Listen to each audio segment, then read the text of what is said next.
Hi friends, welcome back to my channel. ഒരു evening വ്ളോഗാണ് ഞാനിന്ന് എടുക്കുന്നത്. അപ്പം മോൻ്റെ സ്കൂളിൽ നിന്ന് വന്നിട്ടുണ്ട്. കുറച്ച് വിശേഷം പറച്ചിലും പിന്നെ കുറച്ച് നേരം ഇവിടെ നിന്ന് കളിയൊക്കെയാണ്. ഹൈഡ് ആൻഡ് സീക്ക് കളിക്കുകയാണ് കേട്ടോ.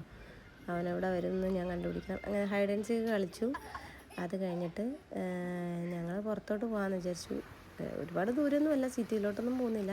ഇവിടെ അടുത്ത് പൊഴിയൂരുണ്ട്. പൊഴിയൂർ എന്ന സ്ഥലം ഞാൻ നേരത്തെ കുറേ വർഷങ്ങൾക്ക് മുന്നേ, അതായത് എനിക്കൊന്നൊരു 1-2 വർഷം മുന്നേ ഞാൻ കാണിച്ചിട്ടുണ്ടാവുമായിരിക്കും പൊഴിയൂർ. അപ്പോൾ അവിടെ പോവാണ്. ഇപ്പം നമ്മൾ എത്തിയിരിക്കുന്നത് കുളത്തൂരാണ്. കുളത്തൂർ സ്കൂളൊക്കെയാണ് കേട്ടോ കാണുന്നത്. അപ്പോൾ ഈവനിങ് ഇങ്ങനെ പോകാനൊക്കെ എനിക്ക് ഭയങ്കര ഇഷ്ടമാണ്. കുറച്ച് നേരം കടലിൻ്റെ ഇടയിലൊക്കെ പോയിരിക്കാനും ഒക്കെ എനിക്ക് ഭയങ്കര ഇഷ്ടമാണ്.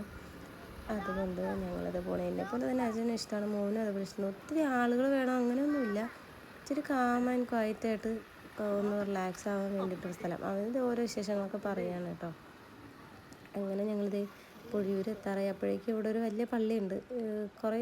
കുറച്ച് വർഷങ്ങൾക്ക് മുന്നെയാണ് ഞാൻ ഇങ്ങോട്ട് വന്നത് കേട്ടോ. പക്ഷെ അതൊന്ന് നല്ല ചേഞ്ചായി ഇത്തവണ വന്നപ്പോഴത്തേക്കും. അന്ന് കുറച്ചുകൂടി നല്ല ഇതായിട്ടാണ് ഇരുന്നത്. ഇപ്പോൾ എന്തൊക്കെയോ പണികളൊക്കെ ഇവിടെ നടക്കുന്നുണ്ടായിരുന്നു. അങ്ങനെ തന്നെ ആകെ പൊളിച്ചും കാര്യങ്ങളൊക്കെ ആയിട്ട് കിടക്കുന്നുണ്ട്. പൊളിച്ചൊക്കെ ഇട്ടേക്കായിരുന്നു. പിന്നെ ഇവിടെ എന്തോ ഫംഗ്ഷൻ എന്തോ നടന്നിരുന്നു എന്ന് തോന്നുന്നു. അവിടെ നമ്മൾ പോകുമ്പോഴത്തേക്ക് റൈഡും കാര്യങ്ങളൊക്കെ അങ്ങ് ദൂരെ കാണാൻ പറ്റുന്നുണ്ട്. കണ്ടോ, ഇവിടെ ആ ഒരു കെട്ടിടം പോലെ ഉണ്ടല്ലോ, അതൊക്കെ ഇത് ചരിഞ്ഞിടപ്പുണ്ട്. ഏതാണ്ടോ അന്നിങ്ങനെ ആയതാണ്. ഞാൻ കുറേ നാൾ മുന്നേ വന്ന സമയത്ത് ഇതൊന്നും കുഴപ്പമില്ലായിരുന്നു, നല്ലതായിട്ട് തന്നെയാണ് ഇരുന്നിട്ടുണ്ടായിരുന്നത്. പക്ഷെ ഇപ്പം എല്ലാം പോയി. പിന്നെ സൈഡിലൊരു കായലുണ്ടായിരുന്നു, അതും ഇപ്പോൾ ഒരുമാതിരി കിടക്കുന്നു. പക്ഷെ അത്ര ഇതില്ലാതെ കിടക്കുന്നു കേട്ടോ. അന്ന് കായലിൽ ഇറങ്ങാം, കുറച്ച് ആഴമില്ലാത്ത സ്ഥലത്തൊക്കെ ഇറങ്ങാമായിരുന്നു. ഞാനതിൻ്റെ വീഡിയോ ഒക്കെ ഇട്ടിട്ടുണ്ടായിരുന്നു, ഷോർട്ട് വീഡിയോ. മോനും അച്ഛനും കൂടി കായലിൽ ആഴമില്ലാത്ത സ്ഥലത്ത് ഇങ്ങനെ വെള്ളത്തിൽ കളിക്കുന്നതൊക്കെ. പക്ഷെ ഇപ്പം അങ്ങനെയൊന്നും കാണുന്നില്ല നോക്കിയിട്ട്. പക്ഷെ എന്നാലും ആ ഒരു വൈകിട്ട് സമയം നല്ല രസമുണ്ടായിരുന്നു. കുറച്ച് പേരൊക്കെ ഇവിടെ വന്നിട്ടുണ്ടായിരുന്നു കാണാനായിട്ട്. അവിടെ 7 മണി കഴിഞ്ഞ് കഴിഞ്ഞാൽ ഇവിടെ സന്ദർശകർക്ക് പ്രവേശനം ഇല്ല എന്നങ്ങാണ്ട് അവിടെ എഴുതിയിരിക്കുന്നെന്ന് തോന്നുന്നു. അങ്ങനെ അച്ഛൻ പറഞ്ഞായിരുന്നു. അങ്ങനെ ഞങ്ങളിത് ഇവിടെ ഇറങ്ങിയിട്ടുണ്ട്.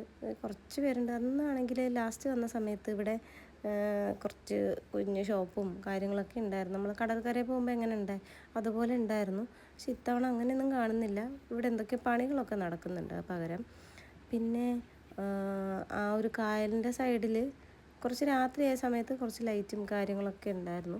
അവിടെ ഏതാണ്ട് റിസോർട്ടോ കാര്യങ്ങളോ ഉണ്ടെന്നാണ് തോന്നുന്നത്. എന്താണെന്നുള്ളത് എനിക്ക് വ്യക്തമായിട്ട് അറിയത്തില്ല കേട്ടോ. അങ്ങനെ ഞങ്ങൾ കടലിൻ്റെ കരയിലേക്ക് നടന്ന് പോവാണ്. അങ്ങനെ ഇവിടെ കുറേ നേരം ഇവിടെ നിന്ന് ആസ്വദിച്ചു. ദൂരെ കുറേ ബോട്ടൊക്കെ കണ്ടു കേട്ടോ. കുറേ ബോട്ടുകൾ കണ്ടിട്ടുണ്ടായിരുന്നു മീൻ പിടിക്കാൻ പോയത്.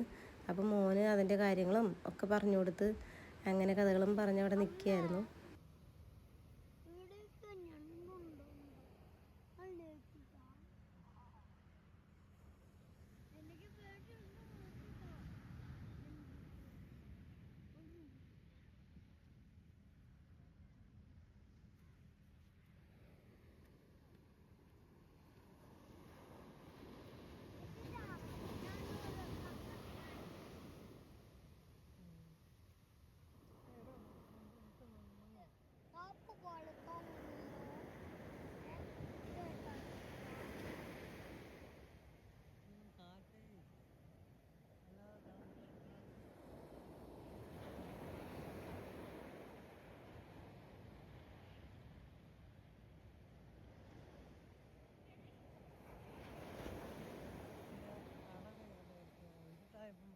കടലിലെ വെട്ടം ഒന്നുകൂടെ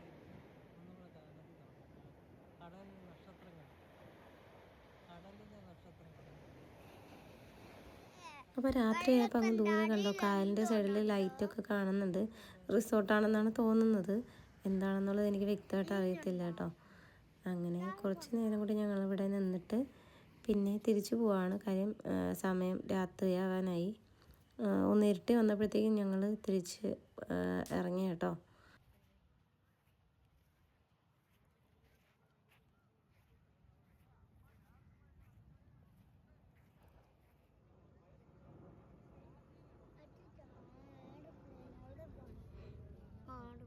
എല്ലാവർക്കും അറിയായിരിക്കും അങ്ങ് ദൂരെ ഇതേ കടലിൽ കാണുന്ന ലൈറ്റ്സ് കണ്ടോ, അതെല്ലാം ബോട്ടാണ് കേട്ടോ. അപ്പം മോൻ ഇങ്ങനെ ആദ്യമായിട്ടാണ് കാണുന്നത് ഇത്രയും ശ്രദ്ധിച്ച്. അപ്പം അവനതൊരു അതിശയമായിരുന്നു. അങ്ങനെ ഞങ്ങൾ അവിടെ നിന്ന് തിരിച്ചിറങ്ങി. ഇനി പാറശാലയിലോട്ട് പോവാം എന്ന് പറഞ്ഞാണ് പ്ലാൻ ചെയ്തിരിക്കുന്നത്. അച്ഛൻ അവിടെ ഏതുകൊണ്ടോ ഒരു കട കണ്ടിട്ടുണ്ട്, അവിടെ കയറാം എന്നൊക്കെ പറഞ്ഞിരുന്നു. അങ്ങനെ പാറശാല പോകുന്ന വഴിക്ക് മോന് ഫുഡ് വാങ്ങി കൊടുത്തു, ദോശയും സാമ്പാറും. അങ്ങനെ അത് കഴിക്കുന്നതിൻ്റെ പാടാണ് കേട്ടോ അത്. അവൻ കഴിക്കും, കുഴപ്പമില്ല. പക്ഷെ അവൻ ഇടയ്ക്ക് ബുൾസൈ വേണം എന്ന് പറഞ്ഞ് ബഹളമായിരുന്നു. ഞാൻ പറഞ്ഞു കഴിച്ചാലേ ഓർഡർ ആക്കുള്ളൂ, ഇത് വായിൽ വെച്ചാലേ ഓർഡർ ആക്കുള്ളൂ എന്ന് പറഞ്ഞു. അപ്പോൾ അവൻ കുറേ നേരം ഇങ്ങനെ ബഹളം ഉണ്ടാക്കിയിട്ട് വാ തുറന്ന് നിന്ന് കേട്ടോ. അങ്ങനെ ബുൾസൈ, സിംഗിൾ ബുൾസൈ ഓർഡർ ആക്കി. അവന് ഭയങ്കര ഒരു ഇഷ്ടമാണ് ഈ ബുൾസൈ എന്ന് പറയുന്നത്. അങ്ങനെ ഇതും കഴിച്ചിട്ടാണ് ഞങ്ങൾ വേറെ ഷോപ്പിലേക്ക് പോകുന്നത്, വേറെ കടയിലോട്ട് പോകുന്നത് കേട്ടോ. കാര്യം വൈകിട്ട് അവൻ വന്നിട്ടൊന്നും കഴിച്ചില്ല. ഞങ്ങൾ പെട്ടെന്ന് റെഡിയായി ഇറങ്ങുകയാണ് ചെയ്തത്.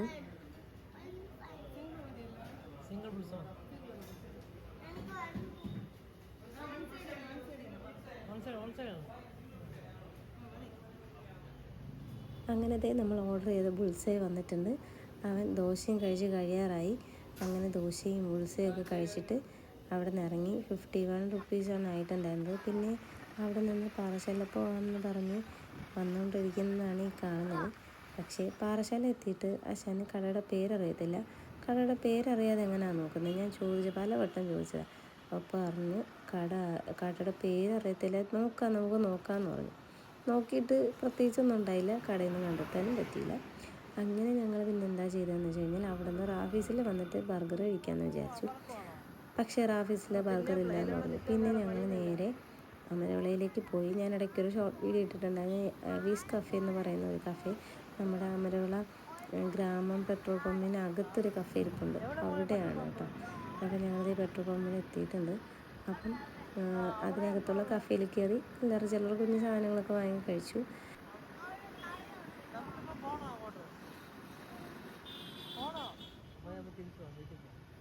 അവിടെ ഇരുന്നിട്ട് അവനെന്തൊക്കെ വേണമെന്ന് പറയുന്നതാണ് നിങ്ങൾ ഈ കാണുന്നത്. ഞങ്ങൾ അവിടെ നിന്ന് ബർഗറും പിന്നെ വാഫിൾസൊക്കെ വാങ്ങി കഴിച്ചു. അത് കഴിഞ്ഞിട്ട് ഞങ്ങൾ വീട്ടിലേക്ക് തിരിച്ചു പോവാണ്. ഇത് അമരവിളയാണ്. അപ്പോൾ അമരവിളയിൽ അടുത്ത് തട്ടുകട എന്ന് പറയുന്നൊരു തട്ടുകടയുണ്ട്. അവിടെ നിന്ന് ജസ്റ്റ് കാന്താരി ചിക്കൻ വാങ്ങിയിട്ടുണ്ടായിരുന്നു. ഞാൻ ആദ്യമായിട്ടാണ് അത് കഴിക്കുന്നത്. അങ്ങനെ കാന്താരി ചിക്കനും കൂടെ 2 പൊറോട്ടയും കൂടെയാണ് വാങ്ങിയത്. അത് വാങ്ങി വീട്ടിൽ കൊണ്ടുവച്ച് കഴിക്കാമെന്ന് വിചാരിച്ച് പാഴ്സൽ വാങ്ങിയിട്ട് വന്നു. പിന്നെ ആവീസ് കഫേയുടെ രണ്ടാമത് ഞാൻ പോയതിൻ്റെ ഷോർട്ട് വീഡിയോ ഇടാം കുറച്ചുകൂടെ കഴിഞ്ഞിട്ട്. അങ്ങനെ ഞങ്ങൾ അവിടെ നിന്ന് പാഴ്സലങ്ങ് തിരിച്ച് പോവാണ്. അപ്പോഴേക്കും കണ്ടോ, തടി കൊണ്ടുവന്ന ഒരു ലോറി കണ്ടു. എപ്പോഴും ഇങ്ങനത്തെ ലോറികൾ കാണുമ്പോൾ ഡിസ്റ്റൻസ് ഇട്ടാണ് പോകാറുള്ളത്. അങ്ങനെ തന്നെയാണ് പോകേണ്ടത്. കാര്യം എനിക്ക് തന്നെ പേടിയാണ് ഇത് കാണുമ്പോഴേക്കും. കയറങ്ങാണ് ഒരെണ്ണം പൊട്ടി കഴിഞ്ഞാൽ പിന്നൊന്നും പറയുകയും വേണ്ട. അങ്ങനെ എനിക്ക് ഭയങ്കര പേടിയുണ്ട് ഇതിൻ്റെ അടുത്തൂടെയൊക്കെ പോകാൻ. അപ്പം മാക്സിമം ഇത് അവസരം കിട്ടിക്കഴിഞ്ഞാൽ ഓവർടേക്ക് ചെയ്യുന്നതായിരിക്കും ഏറ്റവും ബെറ്റർ. അതിൻ്റെ പുറകെ ഇങ്ങനെ കിടന്ന് പോകാണ്ടിരിക്കുന്നത്. അങ്ങനെ ഞങ്ങൾ വീട്ടിൽ കൊണ്ടുവന്നു. കുറേ വെയിറ്റിങ്ങിന് ശേഷം ഇതേ സംഭവം എല്ലാം ഓപ്പൺ ചെയ്തു. കാന്താരി ചിക്കനാണ് സംഭവം. കാന്താരിയുടെ ഒരു മണവും ഒന്നും ഇല്ലായിരുന്നു. കാര്യം എന്താ വെച്ചാൽ ഇതിനകത്ത് ഫുൾ പച്ചമുളകായിരുന്നു കേട്ടോ. കാന്താരി ഒന്നുപോലും ഞാൻ കണ്ടില്ല. പക്ഷേ ടേസ്റ്റ് അടിപൊളിയായിരുന്നു. അതൊന്നും ഒരു രക്ഷയില്ല, ഇല്ലയെന്ന് പറയാൻ പറ്റത്തില്ല. കാന്താരിയുടെ ആ ഒരു ഫ്ലേവർ കിട്ടിയില്ല, അത് മാത്രമേ ഉള്ളൂ. അല്ലാണ്ട് ആ ഒരു ചിക്കനും എല്ലാം നല്ല ടേസ്റ്റ് തന്നെയായിരുന്നു. കാന്താരിക്ക് പകരം പച്ചമുളകായിപ്പോൾ. അപ്പോൾ ഇന്നത്തെ വീഡിയോ ഇത്രയേ ഉള്ളൂ. വീഡിയോ ഇഷ്ടമെങ്കിൽ ലൈക്ക് ചെയ്യുക, കമൻറ്റ് ചെയ്യുക. കുഞ്ഞൊരു വ്ളോഗായിരുന്നു. അപ്പോൾ സബ്സ്ക്രൈബ് ചെയ്ത് കാണുന്നവരാണെങ്കിൽ ഒന്ന് സബ്സ്ക്രൈബ് ചെയ്ത് സപ്പോർട്ട് ചെയ്യുക. അപ്പോൾ പുതിയൊരു വീഡിയോയുമായി വീണ്ടും കാണാം. ബൈ.